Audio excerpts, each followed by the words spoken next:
Dostlar, tavukçuluk kılıncan bahsediyenleriniz bar olsa dostlar, müngülük inkubator tüy sizin üçündür. Full avtomatika bolup gidiyor.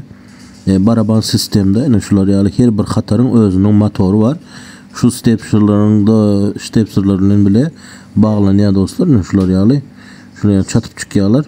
İşletmeden önce suyunu uyuyanız, toka çatyanız bollu. Öz aylap 90 minutta bir aylap duruyor dostlar. Cücelerin hemmesini çıkaryandır dostlar. İnduk olsun, ördek olsun, tavuk olsun tapavut yok. Hemmesini çıkarıp beryer. Ve yumurtka saylanok dostlar. Padnosi hemme cüce bolyandır.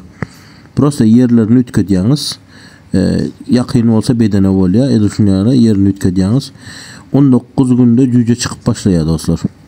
Full avtomatika 90 minutta da bir öz aylap duruyor. Özünün kontrol paneli hemme adı bardır dostlar. 220 dedem işleyer. Görüşünüz yali bakasam 15.000 manat 5 vilayetinde dastavka edip beriyaz dostlar. Yine de Xitaydan gelip oturan yüklememiz var. Hazır videonun sonunda görürsünüz. Yine de 10-15 tane zakaz ettik dostlar. Bayağı iyi üzülenok gelip dur pastayanla. Yılda 50-60 tanesini getiriyoruz dostlar bizler ve Türkmenistan'ın içinde şu gücünüz in kaç türünü in govu inkubator almak istesenizdir Business Türkmenistan'la havarlaşıp bilirsinizdir. Benim adım Bağ Murat.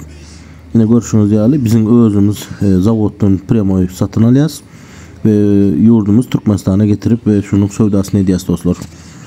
Başka da köp haritlarımız var. Videolarımızı ve profillerimizi incelep bilirsiniz. Kim benim numaramı sorayan olsa dostlar, yine şu tayda benim sosyal medyalarım TikTok, Instagram, Facebook, yine bu tayda numaram var. Havarlaşın.